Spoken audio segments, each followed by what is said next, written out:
Everybody makes a mistake once in a while, but I just can't be personally responsible. That's one of the weaknesses of a partnership, isn't it, Sid? Well, maybe you better incorporate the store. Incorporate? Yes. Incorporating would give you the big advantage of what you want right now. Limited liability. You start with a group of people who want to invest their money in a company. Then these people apply for a charter as a corporation. This government issues a charter to that corporation. Now that corporation operates legally as an individual person. It is not a group of people. It is under the law a legal person.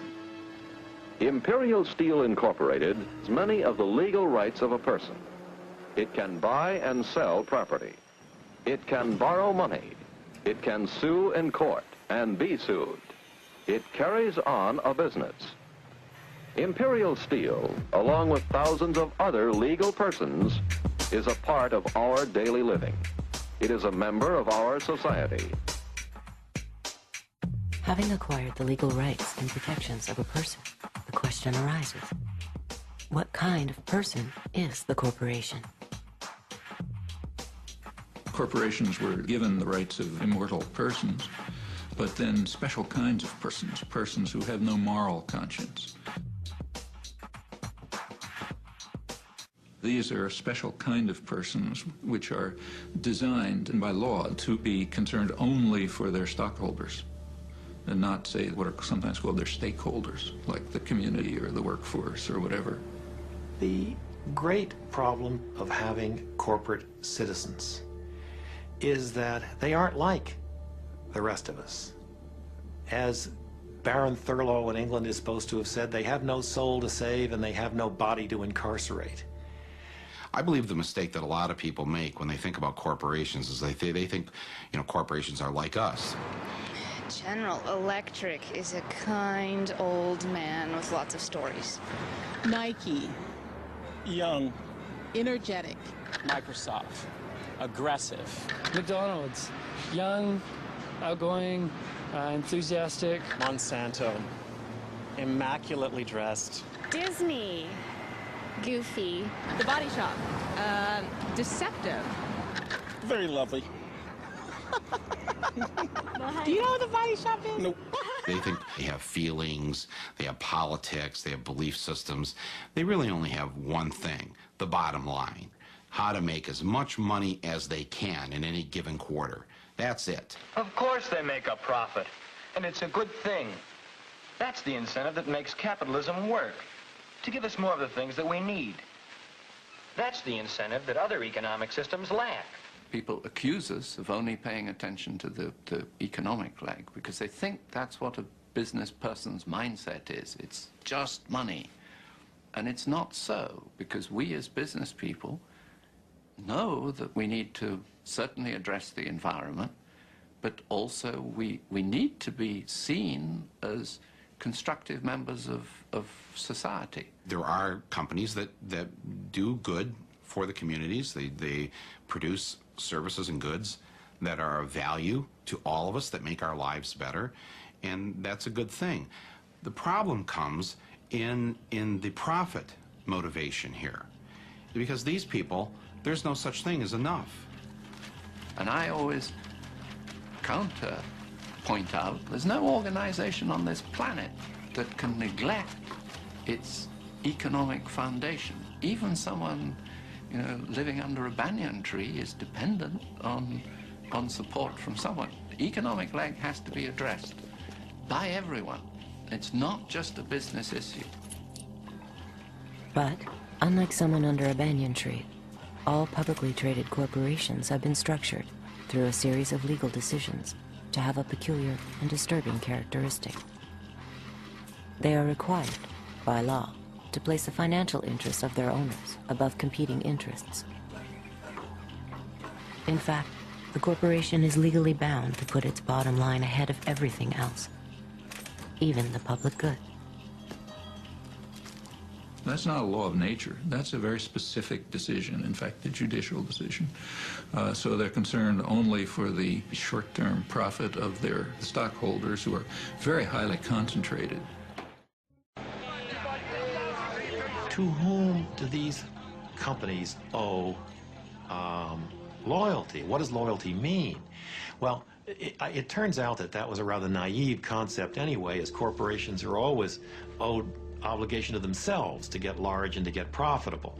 In doing this, it tends to be more profitable to the extent it can make other people pay the bills for its impact on society. There's a terrible word that economists use for this called externalities. An externality is the effect of a transaction between two individuals on a third party who has not consented to or played any role in the carrying out of that transaction. And there are real problems in that area, there's no doubt about it. Running a business is a tough proposition. There are costs to be minimized at every turn. And at some point, the corporation says, you know, let somebody else deal with that. Let's let somebody else supply the military power to the Middle East to protect the oil at its source. Let's let somebody else build the roads that we can drive these automobiles on. Let's let somebody else have those problems. And that is where externalities come from, that notion of let somebody else deal with that. I got all I can handle myself. A corporation is an externalizing machine in the same way that a shark is a killing machine. Each one is designed in a very efficient way to accomplish particular objectives. In the achievement of those objectives, there isn't any question of malevolence or of will. The enterprise has within it, and the shark has within it, those characteristics that enable it to do that for which it was designed. So the pressure's on the corporation to deliver results now and to externalize any cost that this unwary or uncaring public will allow it to externalize.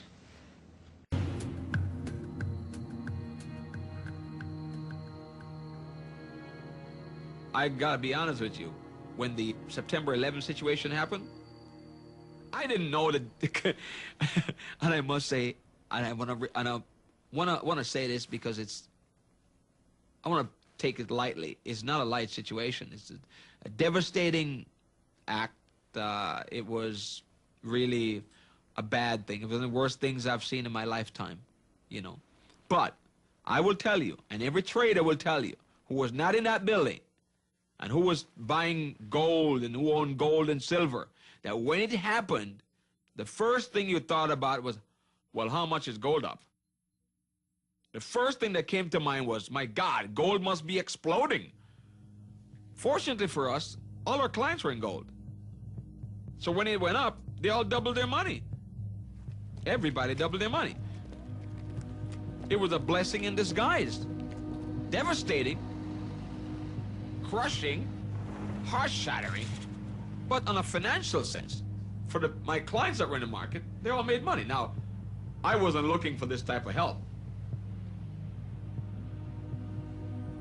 But it happened. When the U.S. bombed Iraq back in 1991, the price of oil went from $13 to $40 a barrel, for Christ's sake. Now, we couldn't wait for the bombs to start raining down on Saddam Hussein.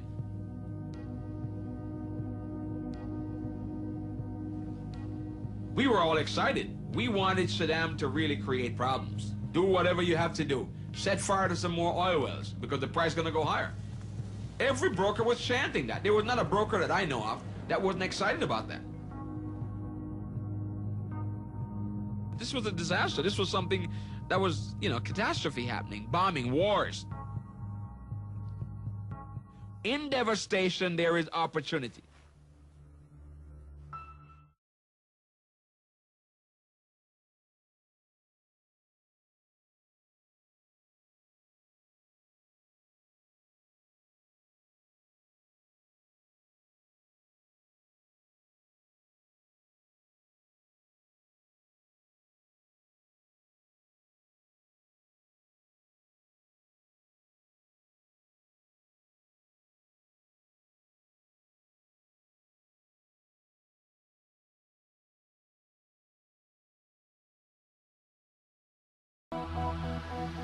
Can the Secretary of Defense, can the Vice President, can this administration take the military to war to feed the greed of contractors? Private contractors are the second largest force in Iraq. They far outnumber all non-U.S. forces combined. They've outsourced the war to private companies to send people in harm's way to make money. It would even be different if they went over there and done what they were supposed to. And yeah, made a profit, but not by scamming the government and wasting people's lives. An awful lot of military people were insulted because they were in harm's way every day, and they were making $3,000, $4,000, $5,000, $6,000 a month, depending on their rank. And here are these contractors, from the first step on the ground, they're making $25,000 a month. Executives are driving these $40,000 vehicles. We're talking about a top-of-the-line, four-wheel drive, 3/4 ton or 1 ton Ford or Chevy pickup with everything imaginable on it that you could put on it. Suburbans and all, they tore up, they wouldn't worry about fixing them. Blow them up and just bury them. Oh my God, not in your wildest dreams can you imagine the amount of waste that goes on. We don't need a company to gouge the government like that, to take our tax dollars where the soldiers can't even get the supplies they need. They were trying to get another dollar. They were trying to squeeze as much blood out of that contract as they could. You would think that somewhere down the line somebody would say, okay, this is enough, you know, we've kicked you down, we've took everything we could take, and we've got plenty, but there's no limit to their thirst for money. In recent years, as we have been actively engaging in war, things the government used to do is now being done by private companies. Food, laundry, and housing were services provided within the military. Now we're in Iraq, you still need a lot of support mechanisms, and there's just not enough military infrastructure to do this. Private contractors come in and they fill the gap. Well, I saw contractors in Iraq doing anywhere from helping fix tanks, helicopter mechanics, pretty much any job that's in the military, there's a civilian contractor right there. There are over 100,000 private contractors working in Iraq, Kuwait, and the surrounding area. This war has been privatized to a greater extent than any other war in history. They're part of a multi-billion-dollar industry fueled by your tax dollars, an industry very much in need by the U.S. military. 40 cents out of every dollar Congress controls now goes to contractors. There's more than 20,000 private military on the ground. We have the second largest armed force in Iraq, are private security. They outscale the Brits or any other nation.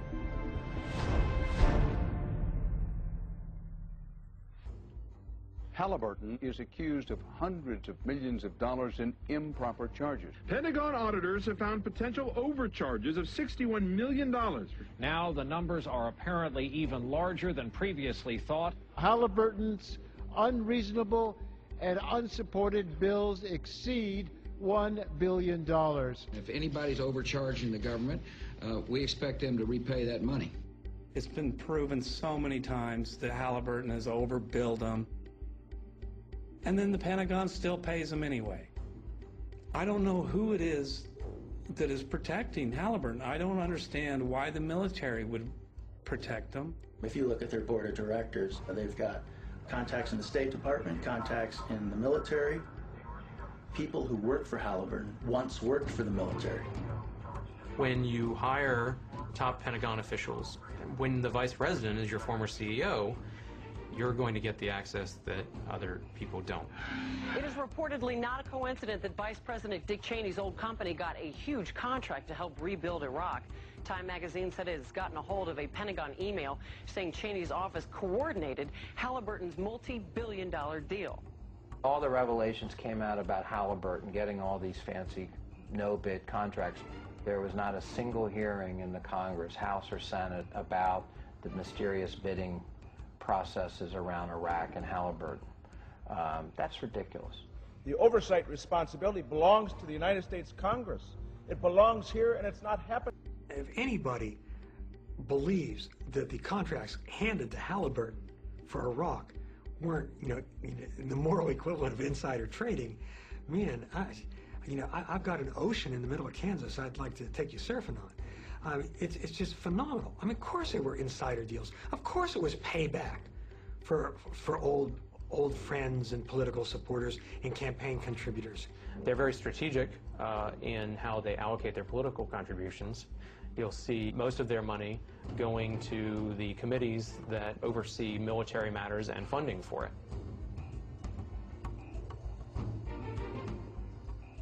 When you pay influence money in the form of campaign contributions, it means people look the other way. The U.S. Army announced today it signed a new contract with a unit of the huge contracting firm Halliburton. The military fights for the guy next to you, or the guy in the next foxhole, who you've trained with, slept with, ate with, spent all your time living with and working with. From the corporate side, it's a question of where's the next contract coming from? Halliburton's stock has quadrupled in value since the war began, and taxpayers are being ripped off. The people in charge say we want to give to contractors because they can do it cheaper. Well, lo and behold, the evidence is now coming in, and it isn't cheaper, and we're not actually getting what we're paying for.